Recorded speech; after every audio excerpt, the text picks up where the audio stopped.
अलंकापुरी पुण्यभूमी पवित्र, तिथे नांदतो ज्ञान राजा सुपात्र.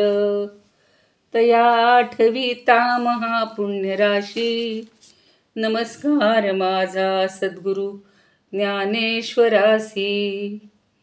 ब्रह्मानंदं परमसुखदं केवलं ज्ञानमूर्तिं, द्वन्द्वातीतं त्रिगुणरहितं तत्त्वमस्यादिलक्ष्यम्.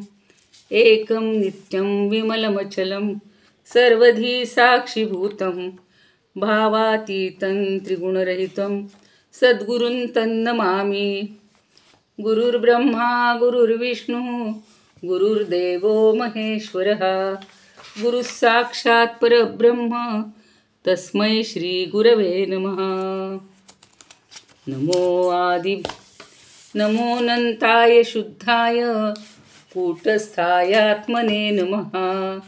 प्रेमाम्बुधिविहाराय ज्ञानराजाय ते नमः. माधुर्यरसकल्लोलां शिवशक्तिस्वरूपिणीम्, अमृतानुभवार्थाय वंदे ज्ञानेशनंदिनीम्.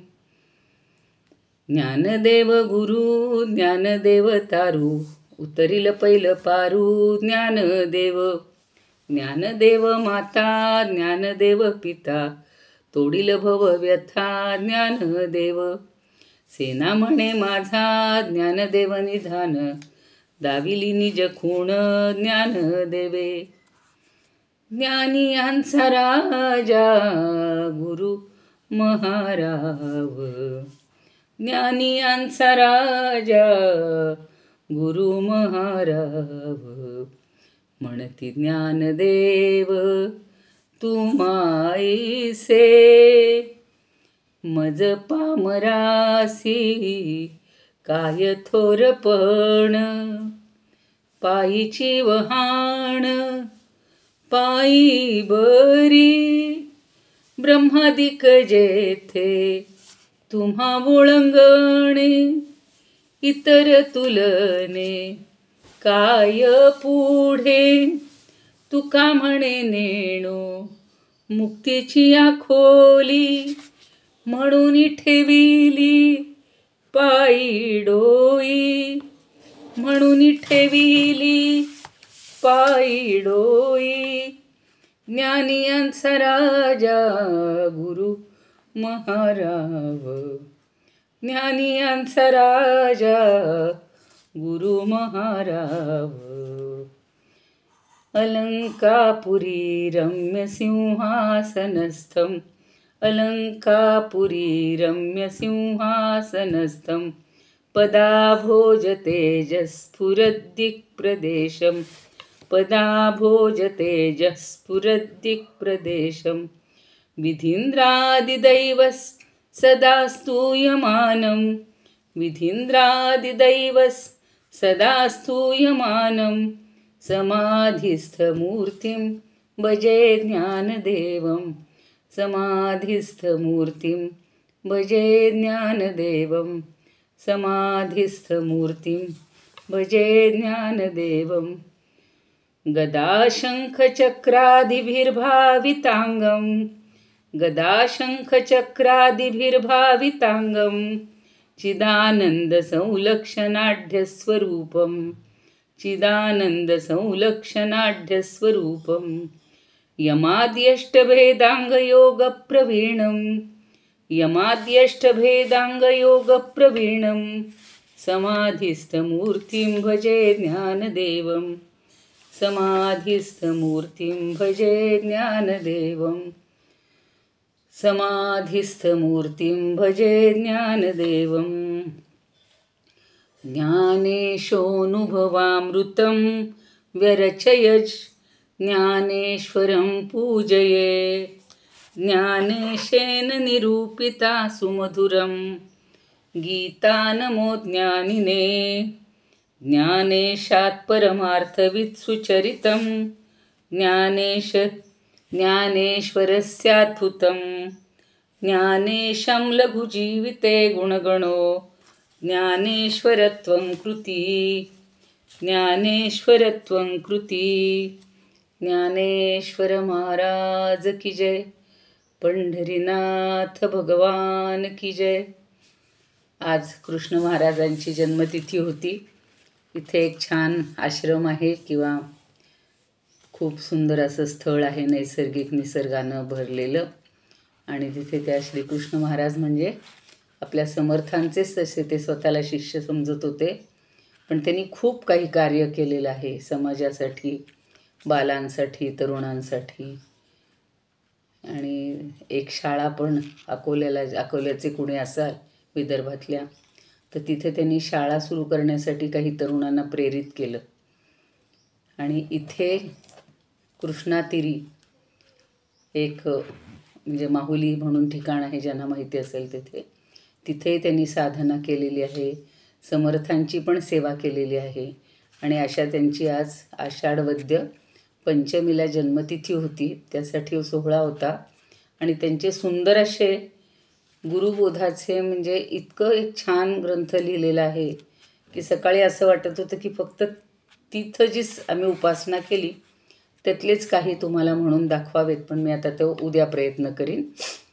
आणि त्यांना वंदन करूया, श्री समर्थांना वंदन करूया, ज्ञानदेवांना वंदन करूया, पंढरीरायाला वंदन करूया आणि आपल्या सर्वांच्या हृदयस्थ परमात्म्याला वंदन करून आज आता 4थ्या ओवीपासून आपण सुरुवात करणार आहोत. काल 2री आणि 3री ओवी घेतलेली होती. अगदी थोडक्यामध्ये त्याचा आढावा घेऊया.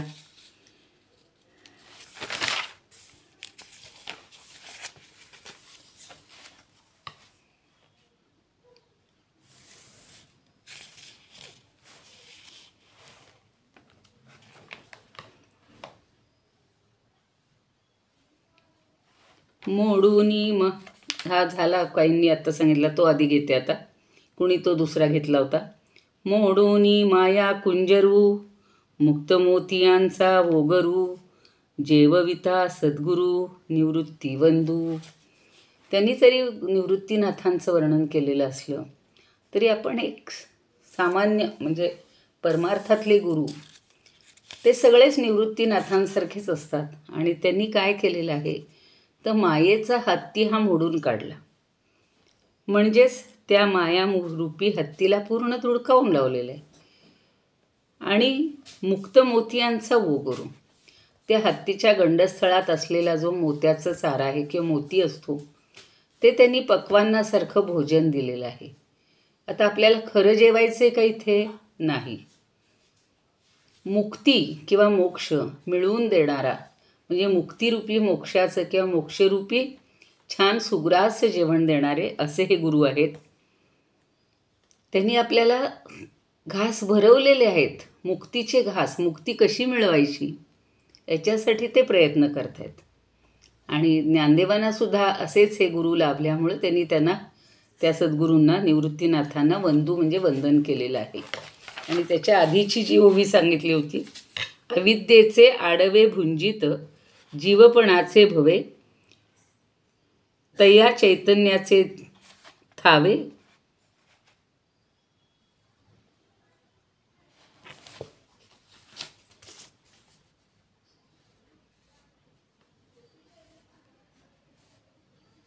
कारुण्य जोकी.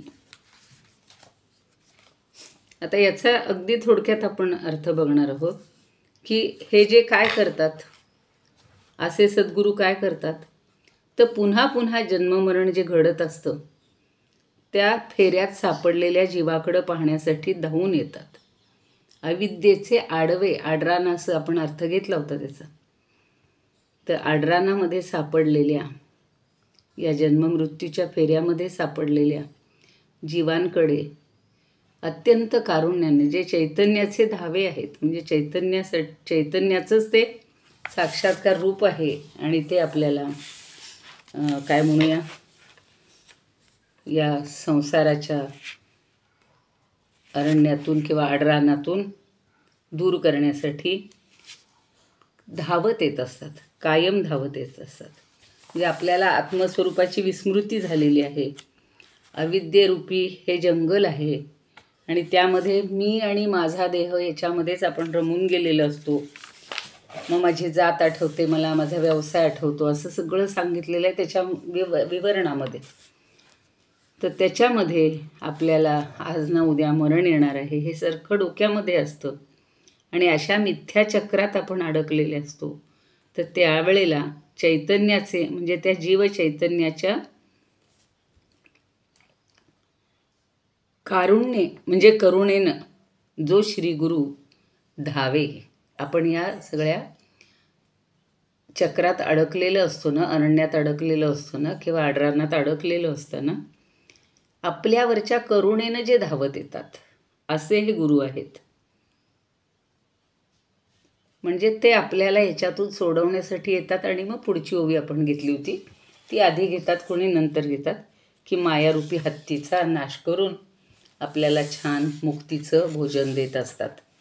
आता चौथी ओवी बघायची आहे. त्याच्यावरच्या काल सगळ्या अमृतानुभवमधल्या, गिरवाणमधल्या आणि अभंग अनुभव सगळं घेतलेलं होतं. आता चौथी ओवी बघूया. जयाचे नी अपांग पाने पाते, ते पण शब्द वेगवेगळे आहेत बरं का थोडेसे. अपांग पाते बंध तो बंध मोक्षपणी आते. ही मगाशी त्या ताईंनी चुकून वाचली होती, काही हरकत नाही आहे, तुम्ही आधी अभ्यास केलेला चांगलाच आहे. जयाचे नी अपांग पाते बंध मोक्षपणी आते, भेटे जाणतया जाणते जयापाशी, भेटे जाणतया जाणते जयापाशी. बघा ही ओवी सगळ्यांकडे असेल. मी जेव्हा म्हणते तेव्हा तुम्ही तिथल्या तिथे का विना म्हणा, समजा अनम्यूट न करता सुद्धा तुम्ही जर म्हणलात तर त्या ओवी सगळ्यांना म्हणता येतील. एकदा म्हणा. जयाचे नी अपांग पाते बंध मोक्षपणी आते, भेटे जाणतया जाणते जयापाशी. आता यातल्या शब्दांचे अर्थ बघून. अपांग पाते, पाथ म्हणजे दृष्टी. दृष्टी कशी आहे? कृपादृष्टी. मगाशी करुणा शब्द आलेला होता. आता ह्या कृपादृष्टीनं, जयासेनी म्हणजे ज्याच्या, अर्थात सद्गुरूंच्या, सद्गुरूंच्या या कृपादृष्टीनं बंध मोक्षपणी आते. बंध आणि मोक्ष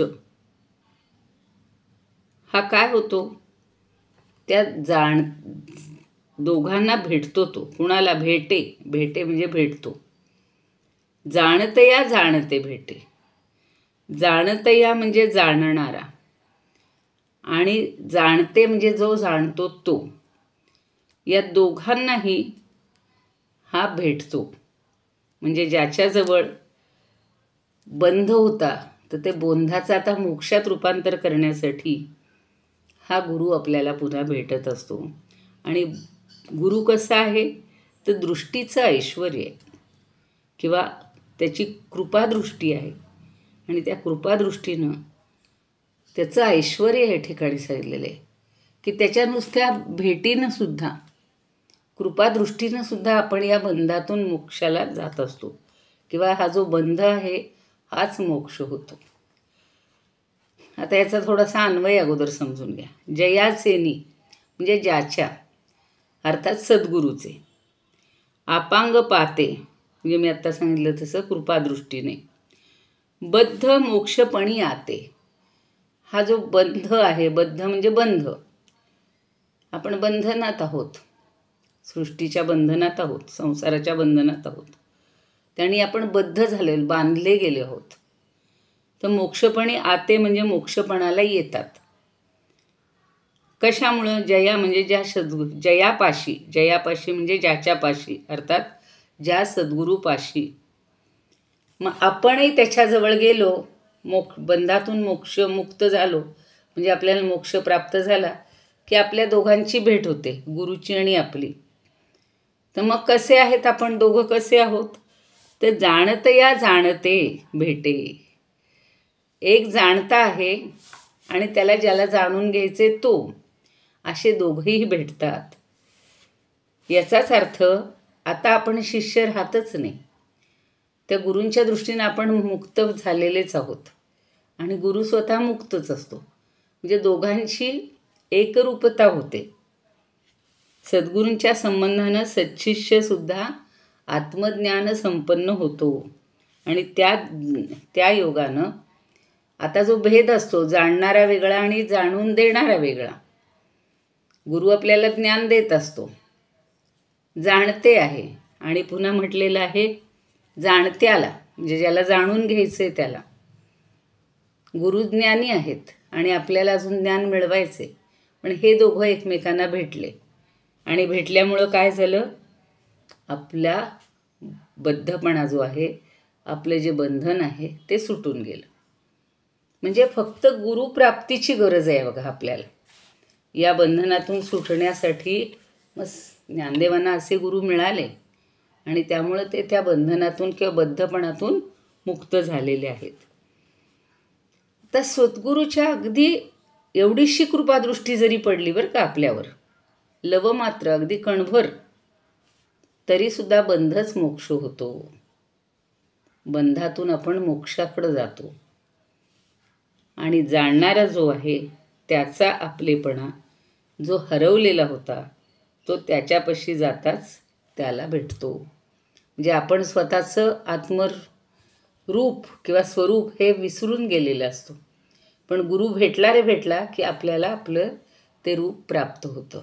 म्हणजेच आपण बंधनातनं मुक्त होतो. आता तुम्ही खूप जण असे पाहिले असतील ध्यानस्थ बसलेले गुरु वगैरे, असे अर्धोन मिलिट डोळे असतात बघा, थोडेसे किलकिले, बाकी मिटून घेतलेले असतात. पण त्या दृष्टीतून सुद्धा शिष्याची अविद्या जी आहे, शिष्याचं जे अज्ञान आहे, शिष्य स्वतःला कर्तृत्व भोक्तृत्व जे मानत असतो ते सगळं नष्ट होतं आणि त्याला मोक्षपणा प्राप्त होतो. आजपर्यंत मी जर या सगळ्या आता मगाशी हत्तीचं उदाहरण दिलेलं होतं. हत्तीसुद्धा असा कधी कधी चिखलात रुतलेला असतो. तसे आपण आता इथं हत्तीचा दृष्टांत नाही, मी फक्त समजण्यासाठी सांगते. तसं आपण या मायेच्या संसाराच्या चिखलात रुतून बसलेले आहोत. म्हणजे एका बंधनात आहोत. पण त्या गुरुची दृष्टी पडली रे पडली की आपण या बंधनातून बाहेर पडतो. म्हणजेच आपल्याला परमात्म स्वरूपाची जाणीव होते. आणि हे जग, ही माया, हे जे सगळं आहे ना, हे कल्पित आहे. तर त्याचं ज्ञान आपल्याला होतं की हे सगळं खोटं होतं, परमात्माच खरा एकमेव आहे. आणि त्याच्यासाठी काही जणांनी अजून एक छोटंसं उदाहरण दिलेलं आहे. जसं काल परवा आपण खूप ठिकाणी रज्जू आणि सर्पाचं उदाहरण पाहतो की तो साप खरा असतो का हो दोरीवरचा? अज्ञानामुळं आपल्याला आणि भीतीमुळं, भ्याल्यामुळं त्या दोरीला आपण साप समजतो. तसंच शिंपला असतो, शिंपी असते आणि ती आतून चकचकीत असते. तर त्याला खूप जण रूप समजतात. पण ज्या वेळेला त्या शिंपीचं ज्ञान होतं तेव्हा ते रूप नाही हे लक्षात येतं. रूप म्हणजे चांदीसारखा चकचकत असतो बघ. पूर्वी रूप हा एक धातू, रुपयाची भांडी असायची, रुपयाच्या वस्तू असायच्या आणि त्या थोड्या स्वस्त असायच्या चांदीपेक्षा. पण काही जण रूप म्हणजे चांदी म्हणतात असं समजू आपण. मग ते शिंपल्याचं जेव्हा ज्ञान होतं तेव्हा तिथलं रुपये पण संपतं. दोरीचं जेव्हा ज्ञान होतं तेव्हा त्याचं सर्प पण संपतं. तसं या संसारातलं बंधन जे आहे, या ब्रह्मावरच सगळं आपण भास होतोय आपल्याला. या जगाच्या अधिष्ठानाचा भास होत असतो. आणि श्रीगुरूंनी ज्ञान दिलं किंवा श्रीगुरूंची दृष्टी आपल्यावर पडली की आपल्याला ज्ञान होतं आणि मग ते सगळं जगच आपल्याला ब्रह्मरूप किंवा परमात्मरूप वाटायला लागतं. म्हणजेच ब्रह्मरूपच मोक्ष आहे. ब्रह्म म्हणजे वेगळं आहे का? ब्रह्मानंदम परमसुखदम. मुद्दाम तो श्लोक मी घेते, त्यातली एक एक विशेषणं समजून घ्यायची. परमसुख, ब्रह्मानंद कसा आहे? अत्यंत सुखदायक आहे. केवलम ज्ञानमूर्ती, हे गुरु कसे आहेत? केवळ ज्ञानाची मूर्ती आहेत. आणि ते द्वंद्वातीत आहेत, म्हणजे द्वंद्वाच्या पलीकडे गेलेले आहेत. मग आपलं सुद्धा जे द्वंद्व आहे की नाही, सुख दुःख, चांगलं वाईट, बरं वाईट, हे जे सारखं आपण द्वंद्वात अडकलेलं असतो, तर गुरु द्वंद्वातीत झाल्यामुळं आपल्याला सुद्धा द्वंद्वातीत करतात. परमसदृशम, आपल्याला त्यांच्यासारखेच बनवतात. आणि तत्त्वमस्यादिलक्ष्यम, तत्त्व हे परमात्म तत्त्व समजून घेणं हेच त्यांचं ध्येय असतं. लक्ष्य म्हणजे ध्येय असतं.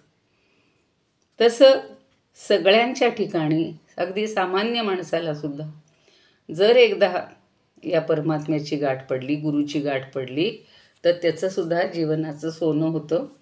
तो बंधनातनं मुक्त होतो आणि त्याला काय मिळतो? मोक्ष मिळतो, परमात्म्याची प्राप्ती होते. आता गिरवाणमधलं म्हणजे काय म्हणू आपण, संस्कृतमधलं जे आहे ते समजून घ्या. यत्कृपापांगपातेन बंधो मोक्षत्वमाप्नुयात् ज्ञाता ज्ञातारमन्वेती यस्य सन्निधी मात्रतः. सन्निधी म्हणजे सानिध्य. गुरूंच्या नुसतं सानिध्यात जरी आपण गेलो आणि त्याची कृपादृष्टी झाली, आत्ता सांगितले तसं कृपापांग पातेन, म्हणजे मगाशी जे सांगितले, छोटीशी जरी नजर त्याची आपल्यावर पडली, अगदी मी किलकिल्या डोळ्यातनं त्यांनी एवढ्याशा नजरेतनं जरी पाहिलं, तरी आपण ज्या बंधनात आहोत त्याला मोक्षत्व प्राप्त होतं. आणि ज्ञाता आहे, आपण जाणून घेण्यासाठी, आपण शिकण्यासाठी आलोय गुरुजवळ, तर आपल्याला ज्ञानत्व प्राप्त होतं. थोडक्यात आपलं हे द्वैत संपतं, द्वंद्व संपतं आणि आपण मोक्षाकडे वाटचाल करतो. आता ज्ञानदेवांना आधीच झालेली आहे, त्यामुळे त्यांचा तो अनुभव आहे. आपल्याला करायची वाटचाल. तुम्ही म्हणाल तुम्हाला आली का ताई अशी अनुभूती? हळूहळू आपल्याला काही गोष्टी समजायला लागतात. लहान मुलंसुद्धा छान बोलायला लागलीत बरं का. आम्ही जेव्हा मनाच्या श्लोकातलं असंच सांगतो त्यावेळेला, की देव कुठल्या रूपात भेटेल, परमात्मा कुठल्या रूपात भेटेल, आपल्याला आत्ता सांगता येत नाही. असे अनुभव आपल्याला आयुष्यात आलेले असतात. तर अभंग अमृतानुभवमध्ये स्वरूपानंदांनी खूप सोप्या शब्दात सांगितले.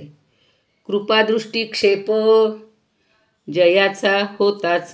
दृष्टिक्षेप होताच. नुसती आपण बघा, आईनं असं मुलाकडं जरी प्रेमानं पाहिलं ना, तरी ते रडत असलेलं बाळ एकदम शांत होतं.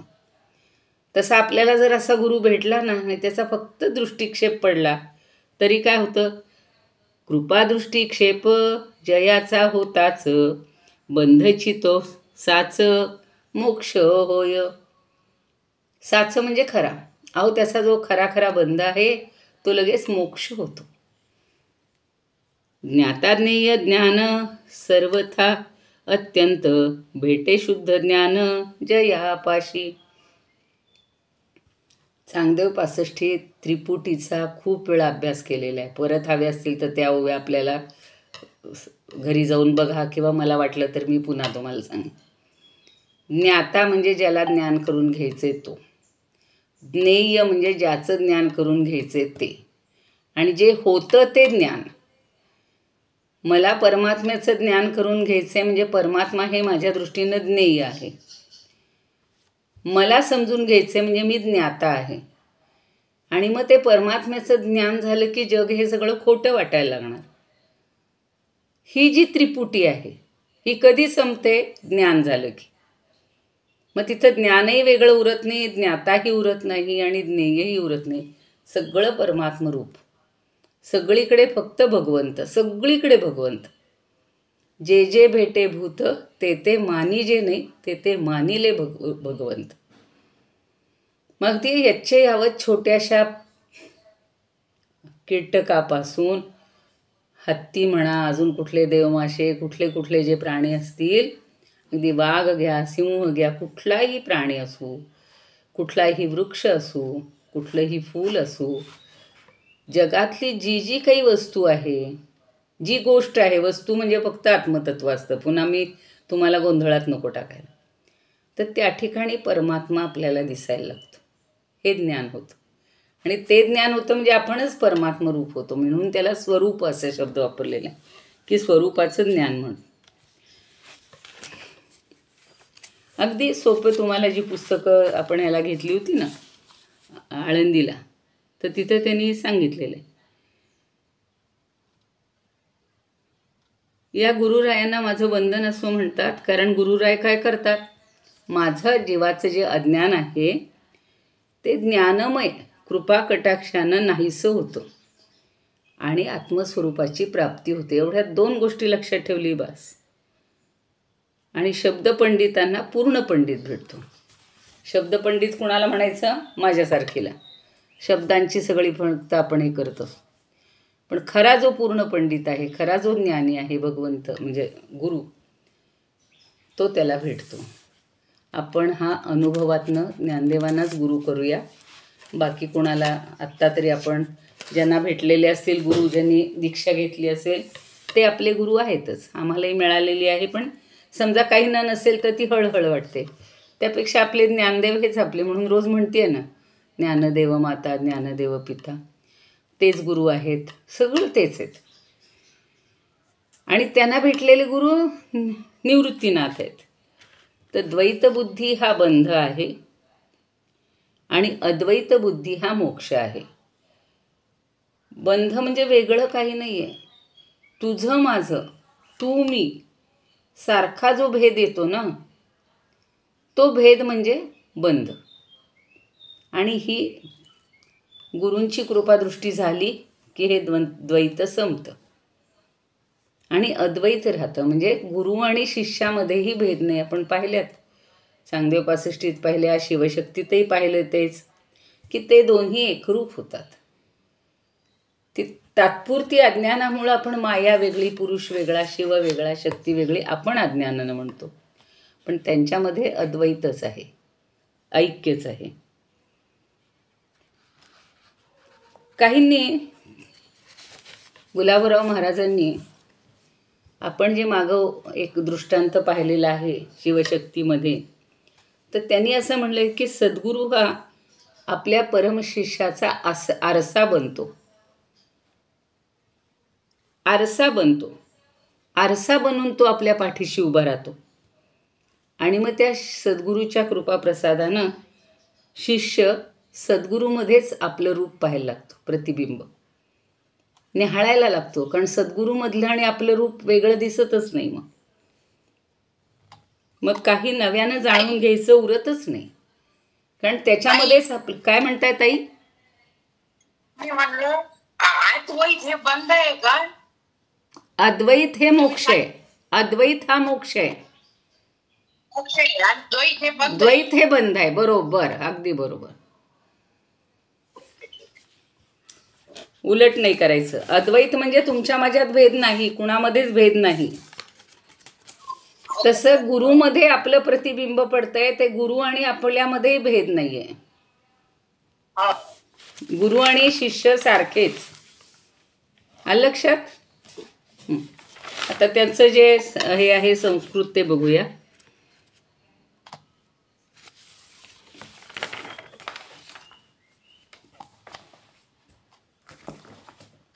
तरी लिहिलं होतं मी.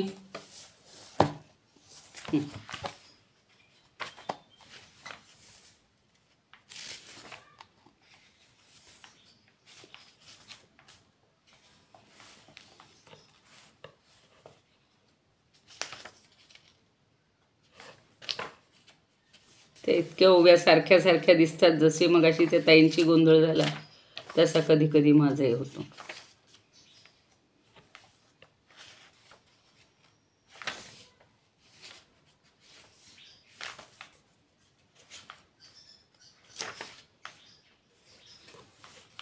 आपण चौथी ओवी घेतोय ना.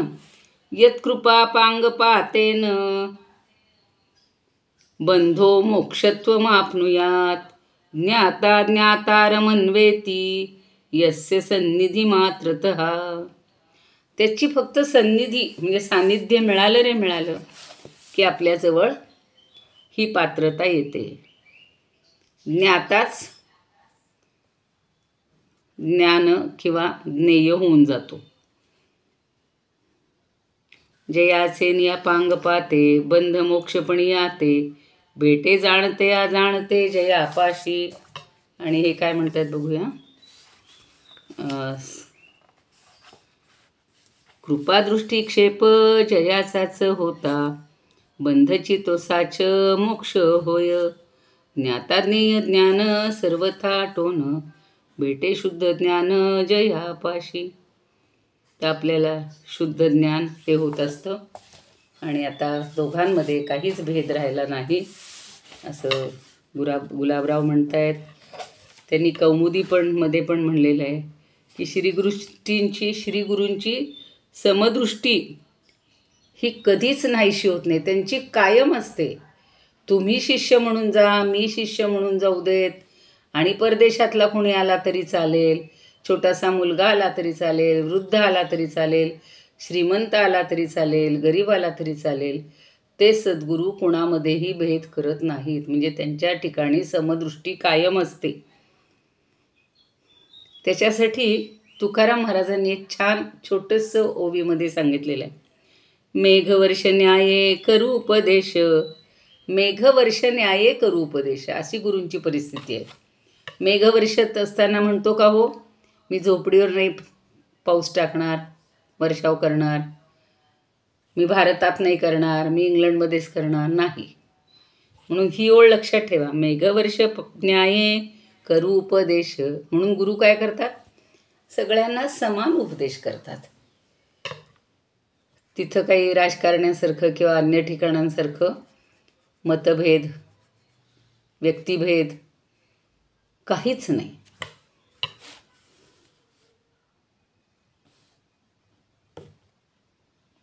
त्यामुळं न म्हणे जो थोर, न म्हणे जो सान. नाही, आता पुढची ओवी घ्यायची आपल्याला, 5वी ओवी घ्यायची आता, ती शिकवते आता.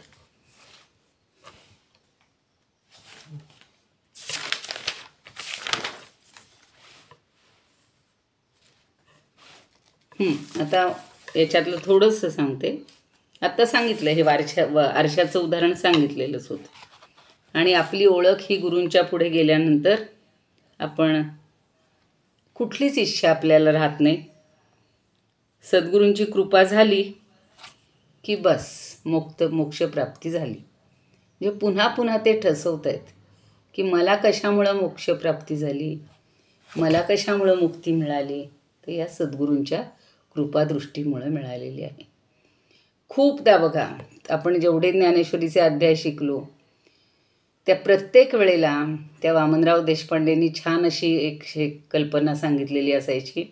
आणि निवृत्तीनाथ ज्ञानदेवांना सतत प्रेरित करायचे की ज्ञाना, तू हा सांख्ययोग छान समजावून सांगितलास, आता कर्मयोगसुद्धा तू चांगला समजावून देशील. म्हणजे गुरूंची अशी कृपादृष्टी आणि आपल्यावर सतत वरदहस्त असला की ज्ञानदेवांसारख्यांना जर इतकं चांगलं मिळालेलं आहे तर तुम्हा सारख्यांनासुद्धा ते का देणार नाहीत. आणि ज्ञानदेव आपल्याकडं कृपादृष्टीनंच पाहत आहेत. त्यांनाही आवडलेत हे सगळे भक्त की आधी भगवद्गीता शिकले, ज्ञानेश्वरी शिकले, चांगदेव पासष्टी शिकले, अजून यांना अनुभवामृत शिकायचं आहे. म्हणजेच अमृतत्व प्राप्त करायचे. अमृतत्वासाठी मी मागे एक गोष्ट सांगितली होती, आठवत नसेल तर परत मला आत्ता आठवली म्हणून सांगते. बृहदारण्यक उपनिषदात याज्ञवल्क्य नावाचे ऋषी असतात, मुनी असतात, ऋषीच म्हणलेले आहे त्यांना. आणि त्यांना 2 पत्नी असतात. एक असते कात्यायनी आणि दुसरी असते मैत्रेयी. तर कात्यायनी जी आहे ती गृहकृत्य दक्ष असते. जो येईल जाईल त्याचं स्वागत करणार, घरचं सगळं सांभाळणार, ऋषींच्या वेळा सांभाळणार, त्यांना योग्य वेळेला जो आहार पाहिजे तो देणार. आणि मैत्रेयी जी असते ती थोडीशी वैराग्यप्रधान किंवा परमार्थाशी जोडलेली असते. त्यामुळे तिला ह्या संसारातल्या सगळ्या गोष्टींमध्ये रस नसतो. 3 त्यांचे चांगले हे झालेले आहेत आश्रम, ब्रह्मचर्य आश्रम, गृहस्थाश्रम आणि वानप्रस्थाश्रम. 3 आश्रम त्या तिघांनी चांगले अनुभवलेले आहेत. पण आता त्या याज्ञवल्क्यांना वाटतं की मी आता काय घ्यावा, संन्यासाश्रम घ्यावा. म्हणजे आता याच्यातनं पूर्ण संन्यस्त वृत्तीनं संसारातून बाहेर पडावं आणि फक्त परमात्म्याची प्राप्ती करून घ्यावी. म्हणून एक दिवशी तो त्या दोघींना बोलावतो आणि म्हणतो की माझ्या प्रिय दोघीजणींनो, मी तुम्हाला एक सांगतो की मी आता 4था आश्रम स्वीकारणार आहे. आणि त्यांच्याकडं हजारो शिष्य होते बरं का, मोठा आश्रम होता त्यांचा, सगळा त्याचा कारभार सांभाळायचा होता. शिष्यवर्गाचा सगळ्यांचा. तर म्हणे मी आता हे सगळं तुमच्यामध्ये आणि पैसा आहे, म्हणजे पैसा असं नाही, पण संपत्ती ऋषींची कुठली असायची, ज्ञान ही संपत्ती. पण अजूनही काही असेल, समजा त्यांचा काही व्यवहार असेल, तर म्हणे हे मी तुम्हाला आता सगळं वाटून देतो, दोघींमध्ये विभागणी करतो, तर कुणाला काय हवं काय ते सांगा. कात्यायनी म्हणते ठीक आहे.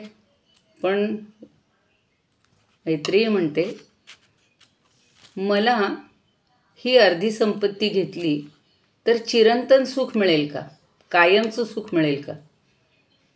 त्याच्यावर ते उत्तर देतात की सगळ्या पृथ्वीवरची संपत्ती जरी तुला मिळाली किंवा कुणालाही मिळाली तरी मनुष्य सुखी होणार नाही, चिरंतन सुख त्यात नाहीच. मग ती म्हणती ज्याच्यामुळं मला चिरंतन सुख मिळेल, ज्यांनी मी अमृतत्व प्राप्त करेन, हा शब्द वापरलेला आहे, अमृतत्व, ज्यामुळं मला अमृतत्व प्राप्त होईल असं मला ज्ञान द्या किंवा अशी गोष्ट मला द्या. आणि म्हणून त्यांनी तिला जे सांगितलेलं आहे ना, ते व्यवहारातलं इतकं सुंदर सांगितलेलं आहे. मी आता मराठीतनं सांगते. फक्त पत्युः कामाय, अरे वा पत्युः कामाय पत्नी प्रिया भवती, असं सगळ्यांची वाक्य आहेत. म्हणजे पती आपल्या पत्नीवर का प्रेम करतो, त्याला जे जे हवं असतं ते ती पत्नी देते म्हणून. पण पत्नीला जे हवं आहे ते त्याला समजेलच असं नाही आहे. आपण मुलांवर सुद्धा का प्रेम करतो, की मुलांनी मोठी झाल्यावर आपला सांभाळ करावा, आपली काळजी घ्यावी म्हणून.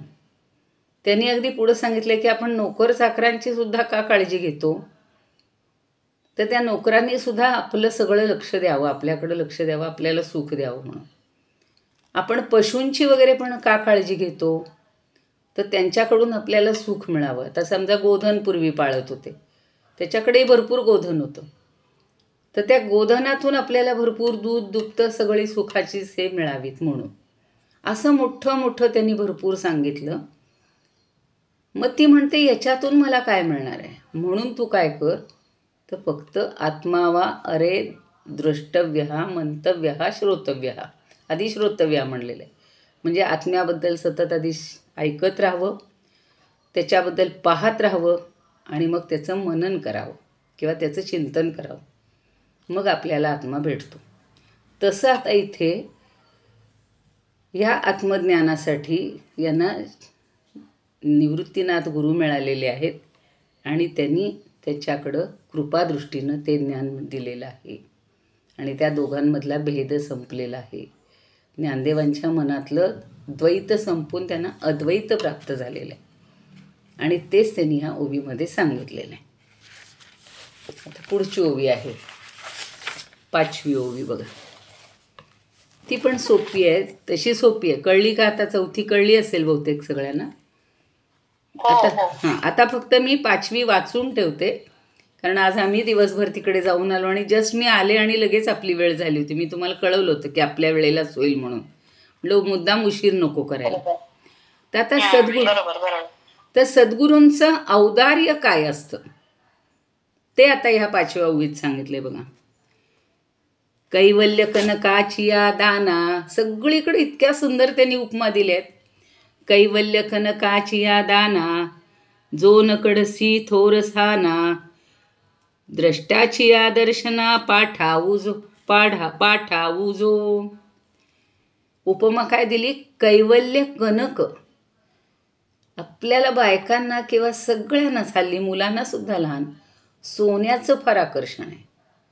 कनक म्हणजे सोनं आणि दाना म्हणजे दानानं. कैवल्यरूपी कनकाच्या दानाने जो न कडसी थोरसाना, कडसी म्हणजे परीक्षा करून घेणं. सोनं जेव्हा आपल्याला घ्यायचं असतं तेव्हा आपण तो कस कितीचा आहे, किती कॅरेट आहे, त्याच्यात कोणते धातू मिसळलेत हे सगळं विचारतो की नाही. किंवा सोनार आपल्याकडनं सोनं घेत असताना जुने अलंकार तेही तपासून घेतो, मग ते अग्नीमध्ये गाळून शुद्ध करून घेतात. तसं इथं हा गुरु काय करतो, तर कैवल्य कनकाची या दाना. कैवल्य म्हणजे मोक्ष. मोक्ष हेच सोनं आहे आणि त्याचं दान करताना जो न कडसी थोर साना. कडसी म्हणजे पारखून घेणं, म्हणजे हा थोर आहे, हा सान म्हणजे लहान आहे, असं तो कधीही पारखून घेत नाही. मी मगाशीच सांगितलं की वयवर्ष 4-5 वर्षाच्या ध्रुवाला सुद्धा आणि 7-8 वर्षाच्या काय म्हणू प्रल्हादाला सुद्धा मोक्ष मिळालेला आहे. म्हणजेच थोर साना हा हे उदाहरण लक्षात येईल. आणि काल सांगितले तसं परीक्षित तसा थोडा मोठा होता आणि परीक्षिताला सुद्धा तेच मोक्षाचं दान हे शुकाचार्यांनी दिलेलं आहे. मग हा जो गुरु असतो हा सोनं कशाचं आहे? कैवल्याचं सोनं आहे.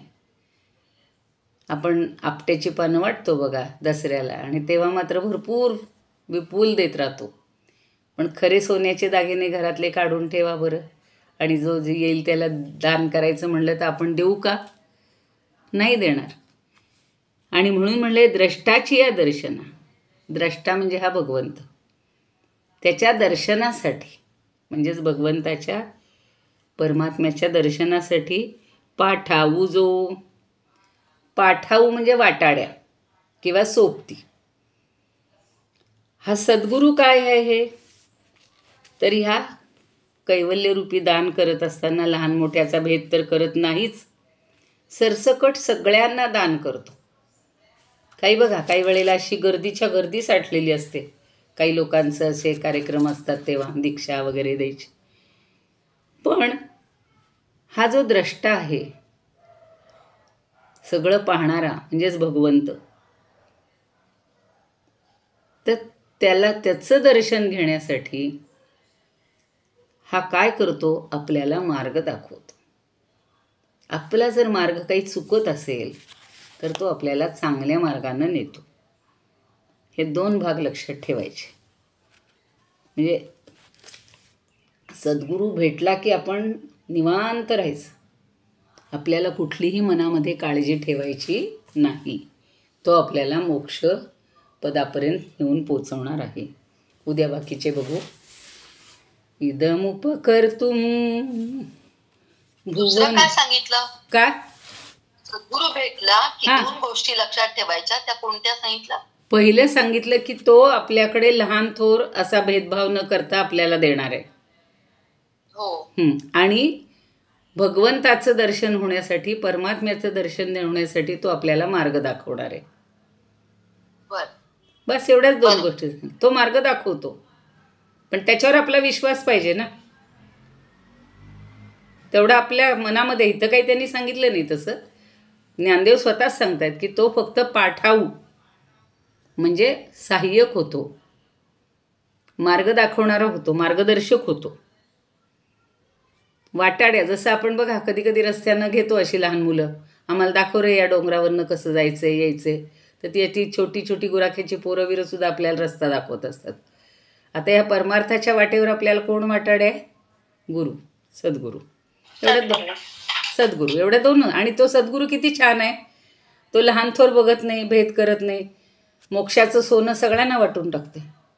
मुबलक हातात ठेवत नाही तो. चला आम्हाला पुढच्या शिष्याला द्यायला उपयोगी पडेल म्हणून थोडं ठेवतो, नाही, सगळं देऊन टाकतो. आपण ते साधं सोनं विकत आणतो 10 रुपयाचं, ते सुद्धा आपण म्हणतो अजून लोक आले तर म्हणून दुसऱ्याला 1च देऊ, पान देऊ, कुणाला 4 पानं देऊ. सद्गुरू तसा भेदभाव करत नाही, सगळ्यांना सारखं देऊन टाकतो. बरोबर आहे ना? पटलं ना सगळ्यांना?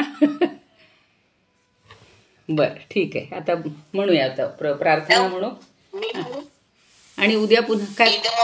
हो म्हणा की. इदमुपकर्तुम म्हणा.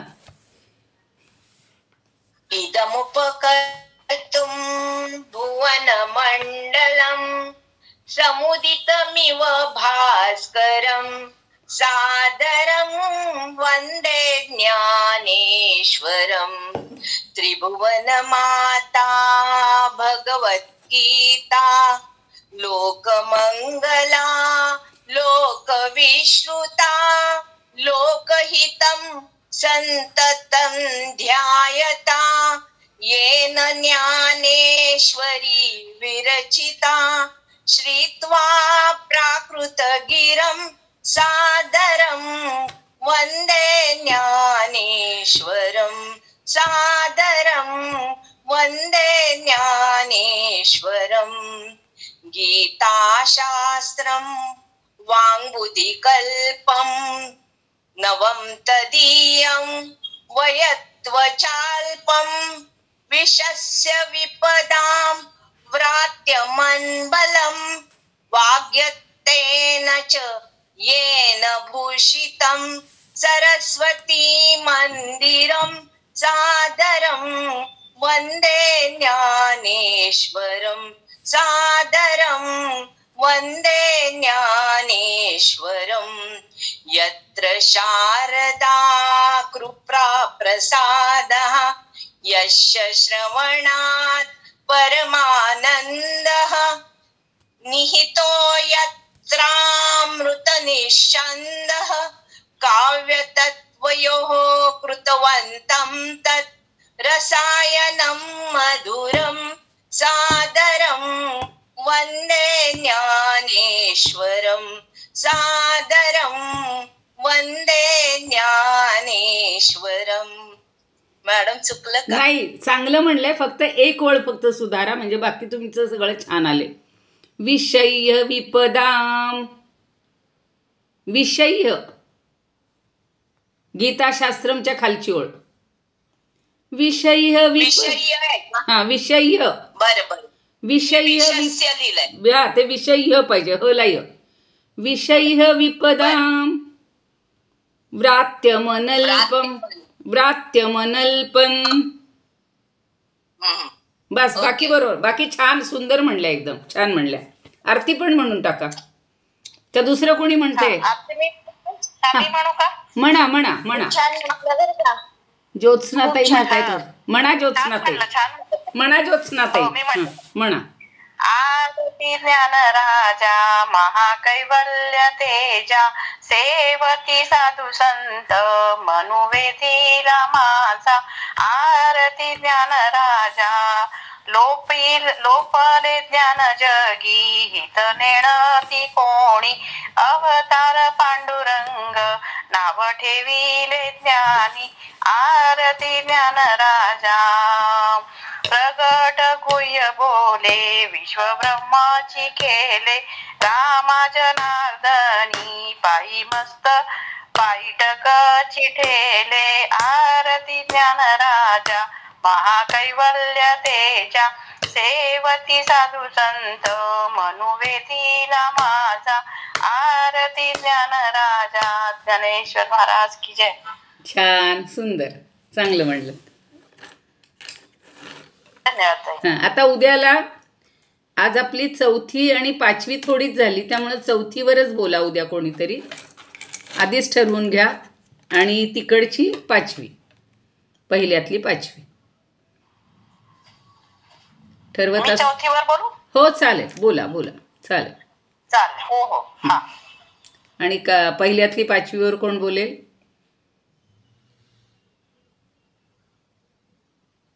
विसरायचं नाही पहिलं. सगळ्यांनी, प्रत्येकाने, नाही तर ते आता मला यादी करून घ्यावी लागेल आणि एकेकाचं नाव सांगावं लागेल. बरोबर. माझ्या पहिल्या थोड्याशा वेळा झालेल्या नाहीयेत. मी नंतर जॉईन झाल्यामुळे. बर, ठीक आहे. नाही, असू दे. सगळ्या लिंक पाठवणार का आपण नंतर? हो हो हो, आहेतच सगळ्या लिंक आपल्या, आहेतच. कधी तुम्ही मी नंतर जॉईन झाल्यामुळे बर मिळाले मला. चालेल चालेल चालेल.